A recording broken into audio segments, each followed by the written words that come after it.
Hello guys, good morning and welcome back to my channel. और आज के दिन की शुरुआत हो चुकी है और आज भी मुझे उतना कुछ खास नहीं लग रहा है। मतलब मुझे बुरा ही लग रहा है। मुझे समझ नहीं आता है कि हम लोगों को इतना करीब क्यों लेकर के आते हैं कि लोग हमें बुरा लगवाएं। तो इसलिए मुझे आज थोड़ा ज़्यादा सा बुरा लग रहा है। वैसे तो बड़ी बड़ी कोटेशंस हैं कि तुम्हें उन लोगों को जवाब देने की ज़रूरत नहीं है जो तुम्हारे खुद के अपने हैं। लेकिन मेरा ये मतलब पर्सनल मानना है कि जो तुम्हारे खुद के अपने होते हैं ना, जो जिनसे तुम उम्मीद करते हो कि ये लोग तुम्हें जानेंगे, तुम पे सवाल नहीं उठाएंगे, वो लोग ही अक्सर उठाते हैं। भले ही मतलब तुमने कुछ किया हो ना किया हो, किसी भी रीज़न से वो तुम पे सवाल ज़रूर उठाते हैं। और तुम मतलब मुझे अब ऐसा लगने लगा है, शादी के बाद से थोड़ा ज़्यादा लगने लगा है कि मेरी आइडेंटिटी पर्सनली ख़त्म हो रही है। एंड वो मोर ओवर जा रही है कि मैं किसकी बीवी हूँ और किसकी बेटी हूँ पे। और मेरी कोई इंडिविजुअलिटी मुझे नहीं मिल पा रही है और जिसे मैं सच में कायम रखना चाहती हूँ। बट कुछ कुछ ऐसे ऐसे स्पॉट्स आ जाते हैं ना जहाँ पर मैं कितना ही कुछ करने की कोशिश करूँ, मैं किसी को पूरी नहीं बढ़ पा रही हूँ। ऑफ कोर्स बुरा लगता है जितनी बारी भी आप बैग पैक करके घर से आओ, लेकिन हर बार हर एक चीज़ का जवाब भी नहीं दिया जाता। कोई मतलब कोई वजह नहीं है, बट जवाब देना पड़ेगा। क्यों? क्योंकि अब आप अकाउंटेबल हो उस चीज़ के लिए। मतलब आप अकाउंटेबल भी नहीं हो, बेसिकली आप क्यों जवाब आपको देना पड़ेगा? क्योंकि पूछा गया है बस। तो धीरे धीरे करके ना मुझे अच्छा ही नहीं लग रहा है। मतलब ये बात मैं बोल चुकी हूँ लोगों को, बता चुकी हूँ मुझे अच्छा नहीं लग रहा है, बट मैं अभी से एक्सप्रेस नहीं कर पा रही मुझे क्यों नहीं अच्छा लग रहा है। बस मुझे अच्छा नहीं लगता है। तो अभी ये सारे के सारे बर्तन निकाले हैं, इन बर्तनों को हम धोएंगे क्योंकि कल पूजा है, तो पूजा के लिए चाहिए होगा। और भी बर्तन है, हवन कुंड है, उसे धोएंगे। एक एक करके एक एक स्लॉट को धोने वाली हूँ मैं। अब इस आइडेंटिटी क्राइस को लेकर चलूँ या फिर घर के कामों को देखूँ, तो मैंने सोचा कि घर के काम करते करते और सोच लेती हूँ क्योंकि दिमाग तो चलता ही रहेगा। पर देन उसके अलावा यही है सत्य कि कभी कभी अजीब लगता रहता है और सबको सब कुछ नहीं बोला जाता है। तो इसीलिए मैं नॉर्मली बस अब यूट्यूब में आकर, क्योंकि आपको मैंने अपनी एक्सटेंडेड फैमिली बनाया है, चाहे मैं दिल्ली जाऊँ या कलकत्ता, आप लोग कांस्टेंट रहोगे मेरे साथ। तो मैं आप लोगों को अपने दिल की बात बता रही हूँ बस। अभी फ़िलहाल मुझे देखो बर्तन धोते हुए।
तो अब सारे बर्तन धो करके मैं ऊपर जा रही हूँ, मैं थक गई हूँ गाइस।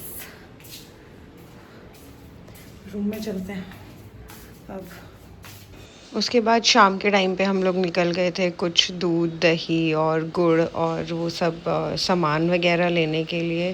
पर उससे पहले मिष्टू को आइसक्रीम खानी थी तो उसके लिए हम रुके थे। मिष्टू को आइसक्रीम वगैरह दिलवाई हमने, बाकी घर वालों के लिए भी वो आइसक्रीम ले जाएगी यहाँ से। फिर उसके बाद हम लोग निकल गए हमारी पूजा का सामान लेने के लिए। अब आप आगे आगे देखते जाना हमने क्या क्या पूजा का सामान लिया। आसन लिया और फिर यहाँ पे एक पूजा की पूरी शॉप होती है, उस शॉप को ना दशकर्मा शॉप बोलते हैं, जो कि ये शॉप है। एक शॉप पे ही आपको सब कुछ मिल जाएगा, आप जाकर के बस लिस्ट पकड़ा दो, आपको सब मिल जाएगा। एक पूजा में होने वाली जो भी चीज़ है, कोई भी पूजा। फिर यहाँ जाकर के ही मुझे पता चला कि जमाई सृष्टि करके भी आ रहा है, जिसमें जमाइयों की पूजा होती है, उनको घर पे बुला करके खाना वाना खिलाया जाता है। फिर उसके बाद हम आगे चले गए, हम साड़ी की शॉप पे गए क्योंकि पंडित आए, इनको तो कपड़े देने ही होंगे, तो हम एक अच्छी सी साड़ी वो सब ढूंढ रहे थे। फिर यहाँ पर आकर के दूध दही की शॉप पे हमने सामान वगैरह लिया और उसके बाद चले गए हम घर। सो गाइज़, आज का व्लॉग करती हूँ यहीं पर समाप्त। वाट लग गई है, काफ़ी सारा सामान घर लेकर के आए हैं और बहुत सारी जगह जा कर के शॉपिंग करी है। कुछ जगहें बंद थी जिसके लिए कल जाना पड़ेगा, और क्योंकि यहाँ पर मैं मंडे में थोड़ी शॉप्स बंद रहती हैं, बट नेवरदलेस हम जितना कर सकते थे हम उतना लेकर के आए हैं। तो आज का व्लॉग करती हूँ यहीं पर समाप्त। मिलते हैं अगले व्लॉग में, तब तक के लिए बने रहें दिव्या के सफ़र के साथ। बाय बाय, अलविदा, गुड नाइट, शुभ रात्रि, शब खैर, साइनिंग ऑफ।